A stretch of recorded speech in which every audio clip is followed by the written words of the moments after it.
Now, the first principle they said was that do not sulk, talk. Do not be silent, talk. In a marriage or in a relationship, your spouse will hurt you, will get you upset. Now, when you are upset, what a lot of people do is that they keep it within themselves and they will start acting weird. Even from the way you people used to converse, they become reserved. They distance themselves. There's some hatred, resentment. So these things were really affecting their marriage. So they realized that, look, we are matured people. We love each other. We want to spend the rest of our lives together. So why is it that when you get upset, we are not perfect. We surely get upset by our spouse. So why is it that when we get upset, we just decide to be silent? How would the other person knows that I got you upset? So this was a clear example they give. That there was a time the husband got her upset. And she was worried. She tried to be very silent. So the husband realized that, look, his wife is behaving he doesn't understand. So he asked her, Queen, what is the problem? She said, nothing. He said, are you sure? She said, nothing, nothing. And you know, women, when a woman said nothing, it doesn't really mean it's nothing. But he felt like maybe she's not willing to communicate. Maybe, so he assumed that maybe there's something. So he also moved on with his life. So she saw that he became very spiritual. He take his spirituality very serious. He was very spiritual. So she felt bad. She said, look, you just hurt me. You just got me upset. And now you are getting very close to God. And even God even said, when you hurt somebody, your prayers might not be answered. Go and settle with that person. Now you have hurt me and you move on as if nothing happened. You take your spiritual. So finally she went to him. After 2 weeks or so, she went to him and said, you are a very, very bad man. You are a very wicked man. He said, what do you mean? He said, you've just upset me. You've hurt me. And now you try to be very spiritual. Not knowing he thought she wanted a space. She wanted to be close to God. She wanted to be spiritual. So he also decided to give her that opportunity and then went into his own thing. You know, she was fighting somebody who was not fighting her. So they make this rule in a marriage. If you want to have a happy marriage, don't keep things in your heart. Your spouse is not perfect, you are not perfect. You'll be hurt, but when you are hurt, learn how to speak with your spouse. Speaks with your spouse is very, very important. I understand one of the reasons why you are afraid to speak is that maybe the person might use your vulnerability and use it against you. This is what I mean. A guy told me, the reason why I don't want to talk to my spouse is that there was some things I spoke to her 3 years back. Today, when we had a problem, she recollect those 3 years and used it against me. So now when he's hurt, he will never share it. He kept it. So I always encourage all the spouses, don't use your spouse's vulnerability against them. And if they don't share it, they're going to resent you. It will turn to hatred. Then it will lead to distancing. Then it will lead to cheating. Then it will lead to anger, hatred. It will lead to divorce. So if you observe all the couples that had divorce, it's either the woman was hurt and pretend as if nothing is happening, or the man is hurt and pretend as if nothing is happening. And things are happening. How long can you pretend? So it's like a venom. You put it in you, you've not shared it, you kept it, before you realize it becomes something very, very serious. It's become very... So now, how do you talk to your spouse when you are hurt? Number one, check your tone.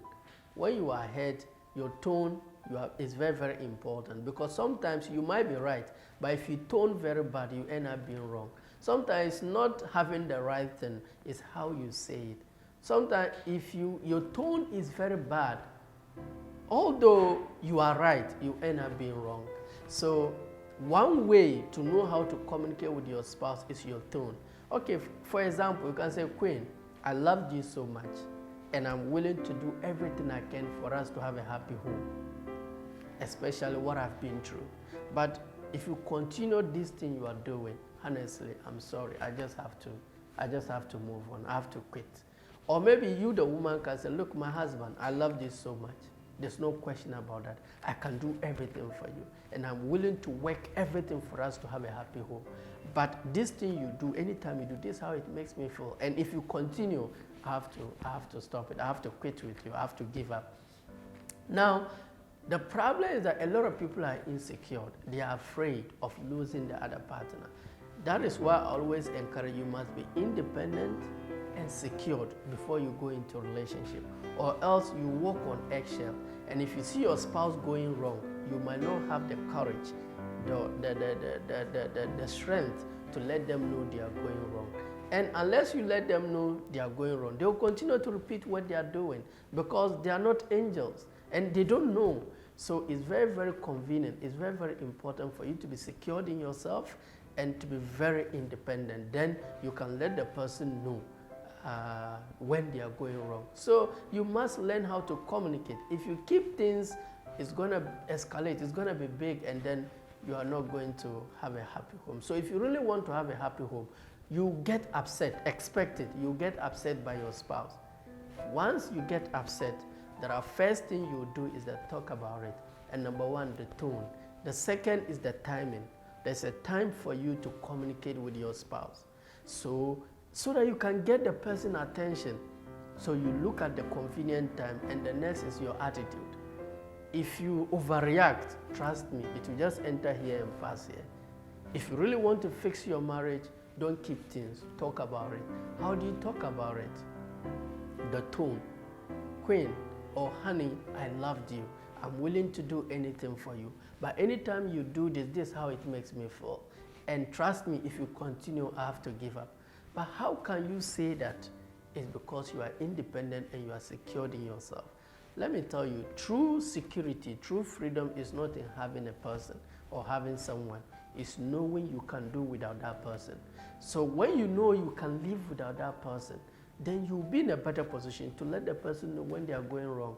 But when you totally depend on somebody and the person is doing bad things, you can't say it. You walk on eggshell, you are afraid, because when the person is gone, what happened?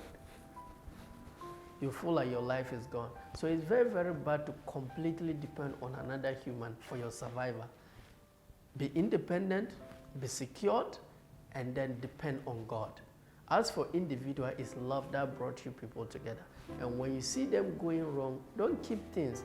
Share with them. They love you just as you love them. Trust them. And once you share how you feel to the person, if the person really loves you, they will change. If they don't, they will go away. But that's okay. It's better to be honest with yourself than to be with the wrong person. And then one day you realize it. So if the person really loves you, the person will change so that you guys will have a happy home. It's very, very important. Now, according to my mentor, that the second